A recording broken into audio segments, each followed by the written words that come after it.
Method of अनडिटर्मिन्ड, आप नाम से इसको पता लगेगा अनडिटर्मिन्ड, ठीक है जी। अनडिटर्मिन्ड कॉफिशिएंट्स हैं, यानी इसके अंदर हम इन्वॉल्व कर देते हैं मेथड में कॉफिशिएंट्स, ठीक है, जो अनडिटर्मिन्ड होते हैं, और सारा टाइम फिर हम उन कॉफिशिएंट्स को कोलेक्ट करने में लगाते हैं, ठीक है जी। इसमें एक टेबल है आप लोगों के पास, जो कि आप लोग अगर बुक पे देखो तो उस टेबल से हम लोगों ने सारा वे करना है, ठीक है जी। टेबल को याद करना है, टेबल में आज आप लोगों को सिखाती भी हूँ, ठीक है। पेज नंबर है आप लोगों के पास, लेट्स सी बुक, ये है जी। और अगर पेज नंबर 452 आप देखें कि इसमें फंक्शन की फॉर्म दी हुई है, वाई सी निकालने का इसमें वही तरीका है जो हम लोगों ने 10.1 में सीखा था, 10.2 में सीखा था, वाई सी कॉम्प्लीमेंट्री फंक्शन जिसको आप लोग कहते हैं। 10.1 वाला 10.2 वाला सेम मेथड है, 10.3 में भी कॉम्प्लीमेंट्री फंक्शन वैसे ही फाइंड आउट करना है। सारी टास्क हमारी क्या है कि हम कर रहे हैं non homogeneous linear differential equation. तो अब non homogeneous linear differential equation करने के लिए हम लोगों को वही वाई पी निकालना है। अब वाई पी में फंक्शन की फॉर्म्स जो हैं उस पे मैटर करता है कि हमारा वाई पी किस तरह का होगा। आप अगर इस टेबल को थोड़ा सा बस नोटिस लें तो उसमें कहता है कि अगर आपका फंक्शन कोई कांस्टेंट है, फंक्शन क्या है, कोई कांस्टेंट, तो आपका वाई पी क्या होगा, कैपिटल ए एक्स पार के, कैपिटल ए एक्स पार के। ये जो कैपिटल ए है ना, ये अनडिटर्मिन्ड है, इसको हमने कैलकुलेट करना है। अंडरस्टैंड करें, ये अनडिटर्मिन्ड कोफिशिएंट हम सॉल्यूशन में ऐड कर रहे हैं, ले रहे हैं, तो इसको हम at the end find out करेंगे, कैपिटल ए। अगर आपका पॉलिनोमियल है तो तब सॉल्यूशन ऐसा होगा, ठीक है जी। अगर आपका पॉलिनोमियल इनटू एक्सपोनेंशियल है तब सॉल्यूशन ऐसा होगा। तो ये टेबल आप लोगों को याद करना पड़ेगा। अगर कॉज है या साइन है, कॉज है या साइन है, तो सॉल्यूशन इस कैटेगरी से लिखेंगे। अब तीनों का कॉम्बिनेशन है, पॉलिनोमियल एक्सपोनेंशियल कॉस, तो तब सोल्यूशन ऐसा होगा, ठीक है। अंडरस्टैंड कर रहे हैं। मैं थोड़ा सा एक क्वेश्चन करना शुरू करती हूँ और फिर मैं उसको आप लोगों को बताती भी हूँ कि किस तरह से चलेगा, और एग्जांपल से स्टार्ट लेती हूँ, ठीक है जी। ये टेबल मैंने आप लोगों को बताया है कि टेबल आप लोगों को याद करना पड़ेगा, पेज 452 के ऊपर है, ठीक है जी। तो लर्न टेबल, लर्निंग कर लें इसकी, और आज हम इसको क्वेश्चन को करते हुए मैं आपको तरीका भी सारा बताती हूँ। तो क्वेश्चन लिखते हैं, ठीक है। क्वेश्चन की बजाय एग्जाम्पल कर रहे हैं, मैं पहले एग्जाम्पल करवा रही हूँ, आप लोगों को एग्जाम्पल करवा रही हूँ, ठीक है जी। ये आपके पास है y double prime minus 3y prime plus 2y is equals to 2x cube है माइनस 9x स्क्वायर है प्लस 6x है, ठीक है। अच्छा, अब इसमें कॉम्प्लीमेंट्री में तो आप पहले वही काम करोगे,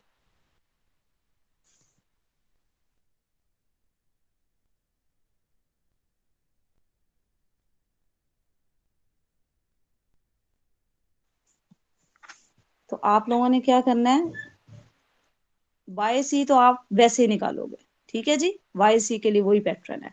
यहां से अगर आप इसका एफ ऑफ डी निकाल लो तो एफ ऑफ डी किसके इक्वल आएगा, यहां से F of D Y is equal to 2x cube minus 9x square plus 6x, ठीक है जी। इसको आप इक्वेशन नंबर 1 कहें जो गिवन है, ठीक है बेटा। अब आपके पास फंक्शन क्या है, कैपिटल एफ ऑफ एक्स किसके इक्वल है जी, पॉलिनोमियल है। क्या है आपके पास, पॉलिनोमियल। तो सो वाई पी क्या होगा, अब टेबल की तरफ आ जाएं। आपको क्या मिला बेटा, पॉलिनोमियल मिली है। अब आप अगर पॉलिनोमियल वाला देखें तो सेकंड केस है, कौन सा केस है जी, सेकंड। आपने इसको पूरी पॉलिनोमियल कंसीडर करना है, एक्स पार एन नहीं कंसीडर करना, हम इसको पूरा पॉलिनोमियल कंसीडर करेंगे। हाँ, x power n, n is a positive integer, n degree है, पॉलिनोमियल की एन क्या है, डिग्री है। तो आप कैसे लिखोगे इसको, शारिका, एक्स पार के इज अननोन, ठीक है। उसको कैसे फाइंड आउट करना है मैं बताती हूँ, और साथ में आप अननोन अनडिटर्मिन्ड कोफिशिएंट्स लेके एन डिग्री का ही पॉलिनोमियल जनरेट करोगे। क्या करोगे, एन डिग्री का ही पॉलिनोमियल जनरेट करोगे। अब आप हो रेडी, मिनाल, रुशम, शारिका, सारे सुन रहे हो बेटा।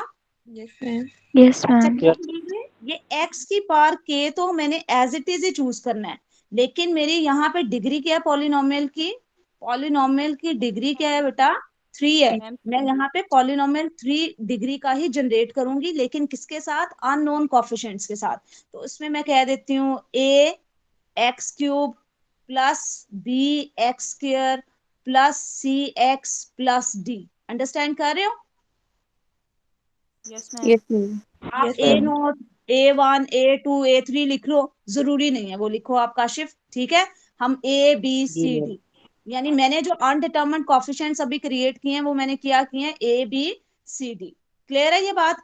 अच्छा, अब ये के क्या चीज है, के मुझे फाइंड आउट करना है। तो के फाइंड आउट करने के लिए मुझे वाई सी के नजर में जरूर रखना है।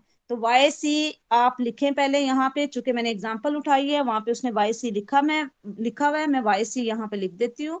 ये इसने वाई सी निकाला हुआ है, ठीक है। अब आप अगर नोटिस करें ना, तो वाई सी के अंदर कोई भी अलजबरिक टर्म नहीं है कोई अलजबरिक टर्म नहीं, एक्सपोनेंशियल के साथ मल्टीप्लाई हो रही है।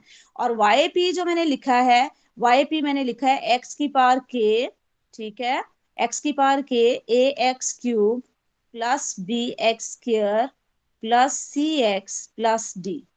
ठीक है बेटा जी, इसको आप इक्वेशन नंबर 2 बोल दो।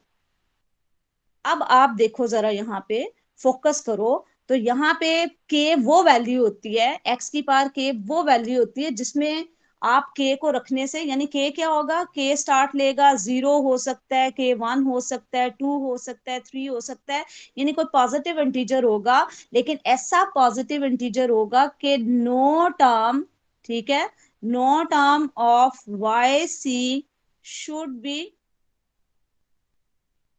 B repeated in y P.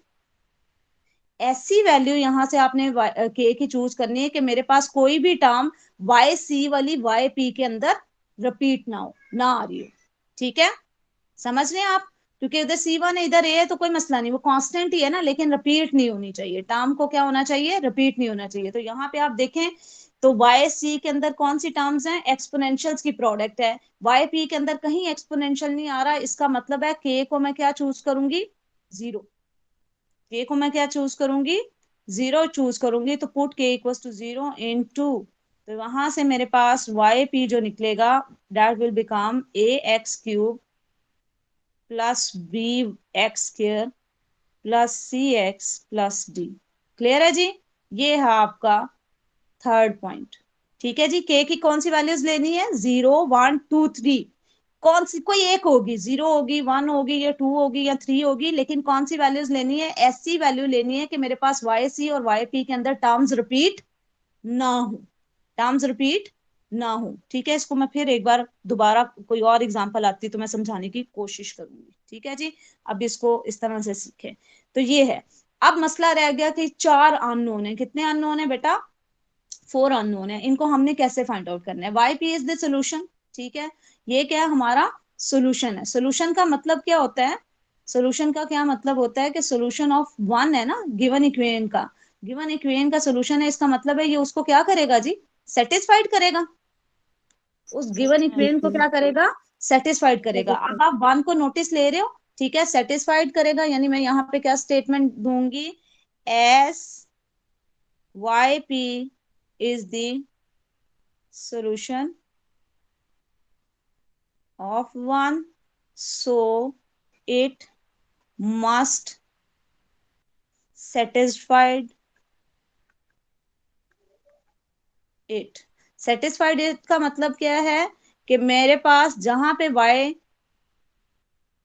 आ रहा था वहां पे वाई पी लिख दूंगी मैं, ठीक है, वाई रिप्लेस हो जाएगा किससे, वाई पी से, चूंकि उसका सोल्यूशन है तो उस इक्वेशन को क्या करेगा, सेटिस्फाइड करेगा। तो ये इस तरह से आ जाएगा 2x³ minus 9x² plus 6x। Understand किया है, वाई रिप्लेस हो गया, इसीलिए वाई को रिप्लेस कर दिया हमने किससे, वाई पी में, कहाँ पे, इक्वेशन नंबर 1 में। ये स्टेप अंडरस्टैंड किया है? कोई सोल्यूशन हो तो उस गिवन इक्वेशन को क्या करता है, सेटिस्फाइड करता है। सेटिस्फाइड किस तरह से करता है, आप अगर उसकी जगह पे रिप्लेसमेंट दें तो उसको क्या करना चाहिए, बोथ लेफ्ट इक्वल होना चाहिए किसके, राइट के।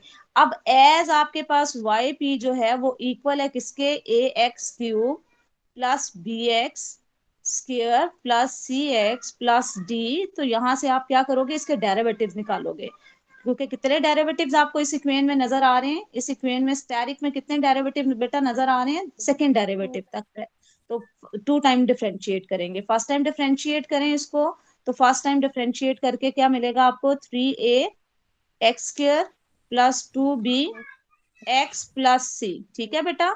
इसी तरह से अगेन डिफरेंशिएट करें तो यहाँ से आपको yp डबल प्राइम क्या मिलेगा, 6ax प्लस 2b। कोई इशू इसमें? ठीक है। हाँ put ma'am. All values in asterisk. Asterisk के अंदर ये सारी वैल्यूज रखते हैं। ठीक है जी। जब ये सारी वैल्यूज आप स्टैरिक के अंदर रखते हैं तो यहाँ पे सेकंड डेरिवेटिव था, और मैं अगर सेकंड डेरिवेटिव को लिखूं तो वो मेरे पास क्या था, 6ax+2b। ठीक है। उसके बाद मेरे पास क्या है, -3 फर्स्ट डेरिवेटिव है जो कि 3x² plus 2bc bx sorry, और प्लस c, और फिर मेरे पास क्या है, +2yp है जो कि मेरे पास क्या आएगा, ax² plus bx sorry ax³ plus bx² plus cx plus d। ठीक है जी, ये yp है। इक्वल किसके आ रहा है, 2x³ -9x² प्लस 6x। ठीक हो गया। अब आप इसको लेफ्ट साइड को अच्छी तरह से सिंप्लीफाई कर लें। ठीक है जी। इसको सिंप्लीफाई करें, कर लेंगे इसको सिंप्लीफाई, मॉडिफाई वेरीफाई करके सिंप्लीफाई करें इसको। ठीक है जी।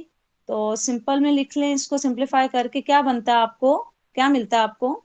हाँ जी। इसमें सारे कॉफिशिएंट्स आपने कलेक्ट करने हैं, हायर टू।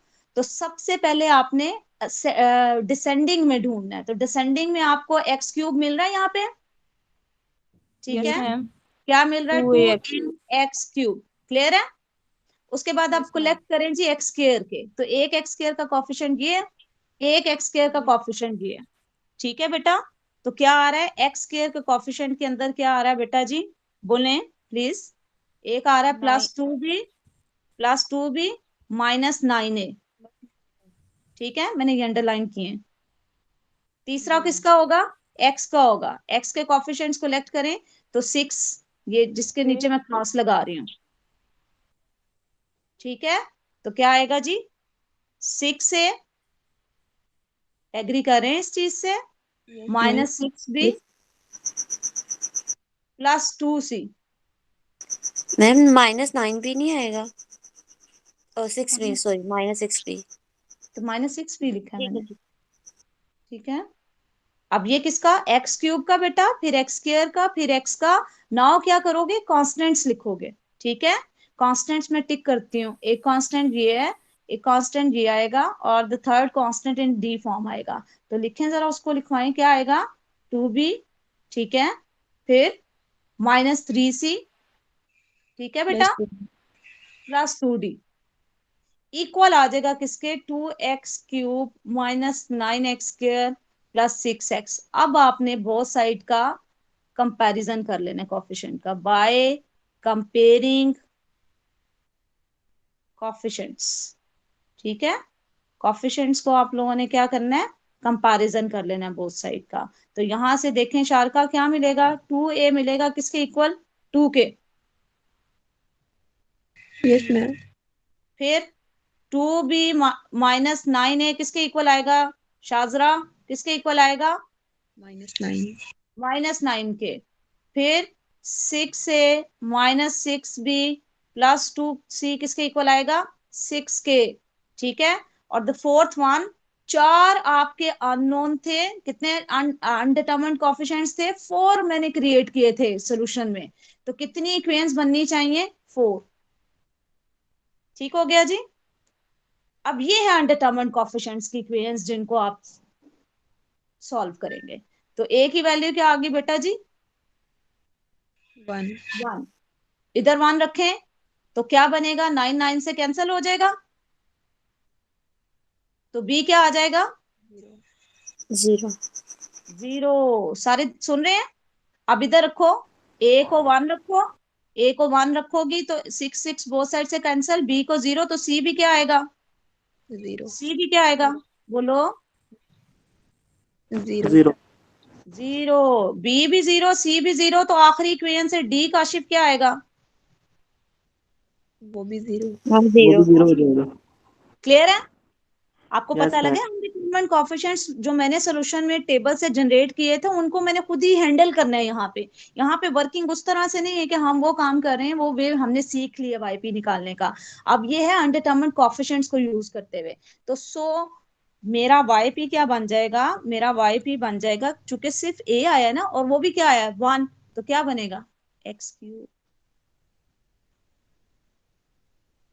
ओके बेटा, क्योंकि वाईपी क्या था, वाईपी मैं दोबारा लिख देती हूँ, वो था A x cube plus B x square plus C x plus D. अब मैंने सबकी वैल्यूज रखी हैं तो क्या बना मेरे पास, वाईपी क्या आ गया एक्स क्यूब।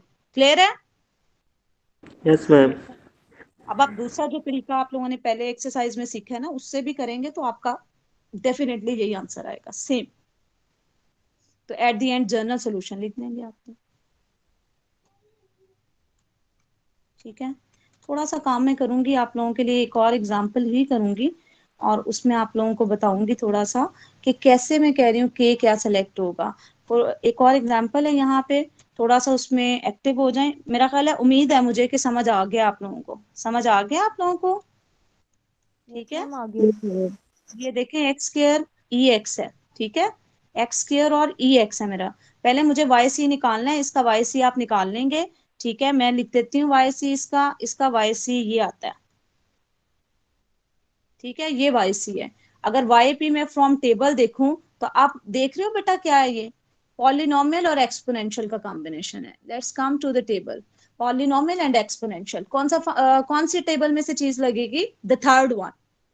कौन सा लगेगा, तीसरा वाला फार्मूला, पॉलिनोमियल इनटू एक्सपोनेंशियल। तो आप क्या नोटिस कर रहे हो, एक्स बार के है, जिस डिग्री का पॉलिनोमियल है उसी डिग्री का पॉलिनोमियल विद अनडिटरमिन्ड कोएफिशिएंट्स आपने जनरेट करना है और एक्सपोनेंशियल एज इट इज साथ में आ जाना है। एक्सपोनेंशियल ने वैसे का वैसे ही आ जाना है। अंडरस्टैंड कर रहे हो टेबल से?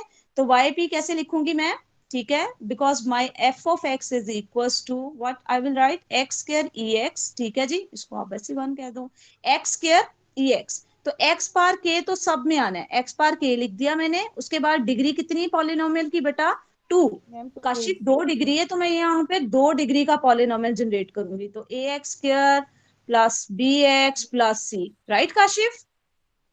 और यस मैम। एक्सपोनेंशियल जो है उसको मैं वैसे का वैसे ही साथ लिख दूंगी। ये मैंने कहाँ से लर्न किया है, टेबल। कौन सा, थर्ड वाले पोर्शन से।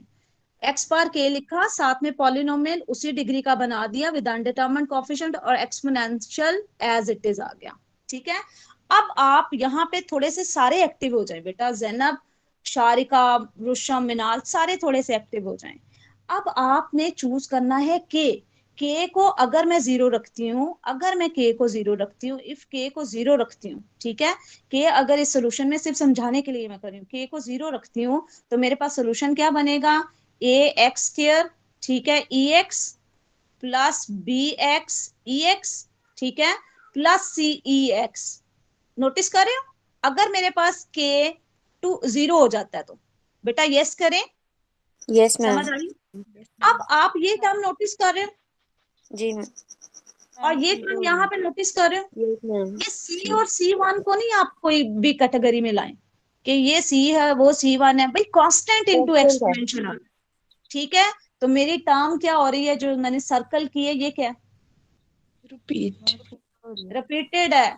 इसका मतलब है के इक्वल्स टू जीरो नहीं हो सकता। नहीं। क्लियर हो रही है बात कि वाई एम सेइंग कि के क्या होगा?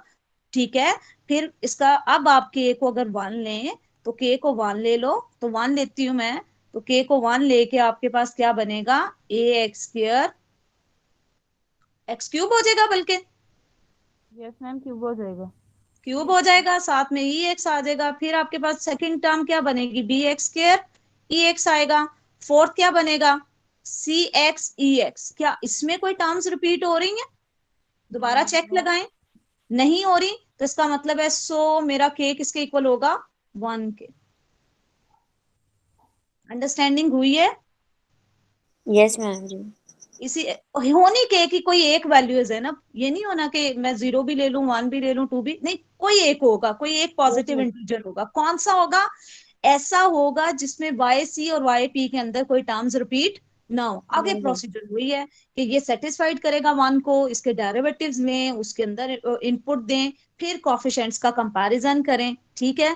ई एक्स डेफिनेटली ई एक्स कभी भी जीरो नहीं होता, बोथ साइड से कट जाएगा ई एक्स, लेफ्ट और राइट दोनों साइड से ई एक्स कैंसल आउट हो जाएगा, और बाकी आप पॉलिनोमियल्स रह जाएंगे दोनों साइड पे, तो पॉलिनोमियल्स का क्या कर लोगे आप, कंपैरिजन कर लोगे। क्लियर है ये बात बेटा? ये मैंने एग्जांपल से ही यहाँ से आप लोगों के देखा है, और मैं आप लोगों को दिखाती हूँ ये एग्जाम्पल। अच्छा कहाँ चलेगी जी एग्जाम्पल जो मैंने अभी चूज की है, ये एग्जाम्पल जो मैंने आप लोगों को दिखाई है, ठीक है जी। तो K1 होगा, so that no terms of CF characteristic function is in YP, ठीक है। तो वो लिख के तो उसको उसी तरह से आप लोगों ने आगे कर लेना है, कोफिशिएंट्स का कंपैरिजन। इसमें अगर आप देखें तो इसमें एक YP1 आएगा, एक YP2 आएगा, उसी तरह से जैसे हम लोगों ने प्रीवियस में किया था। तो एक्स ई एक्स का अपना सोल्यूशन होगा और एक्स साइन 2x का अपना सोल्यूशन होगा। जहां पे आपको एक्स साइन 2x नजर आ रहा है ना, यानी पॉलिनोमियल इनटू पॉलिनोमियल, तो ये फोर वाला केस लगेगा, ठीक है जी, राइट। जैसे सॉल्यूशंस आपकी तादाद बढ़ती जाती है ना, आप ए बी सी डी, अगर आपने YP1 में ए बी यूज किया तो YP2 में आप क्या करोगे, CD यूज कर लोगे, ठीक है। जैसे मैं करती हूँ ना C1 C2 C3 C4, उसी तरह से इसको आप कैरी ऑन रखोगे। ये नहीं करोगे कि उधर भी ए बी ले लिया और इधर भी ए बी लेना है मैंने, अंडरस्टैंड कर रहे हो? एक में ए बी ले लोगे, आगे वाले में क्या ले लोगे, CD ले लोगे, ठीक है। जैसे ये कर रहा है, तो ये YP, ठीक है, YP इसने पहला एक्सपोनेंशियल वाला लिया तो ए बी चूज कर लिया, YP2 यूज करेगा तो YP2 यूज करते हुए, अच्छा ये एक अलहदा से सोल्यूशन निकलेगा और फिर उसका अलहदा से काम होगा, उसमें CDEF ले लिया। तो ये प्रोसीजर लॉन्ग प्रोसीजर है। आप देखें, आपने जब 6 जनरेट कर लिए अनडिटरमाइंड कोफिशिएंट, तो 6 को आपने हैंडल करना है, लेकिन 6 को हैंडल करने के लिए YP1 को सेपरेट आप ए बी को YP1 लोगे और उसको दोबारा से आप करके तो उसको ए बी निकाल लोगे सेटिस्फाइड करवा के, फिर आप YP2 लोगे। इसने नहीं YP और YP1 और YP2 लिखा हुआ, आप इसको YP1 और YP2 का नाम दीजिएगा, ठीक है, जैसे मैंने प्रीवियस एक्सरसाइज में करवाया।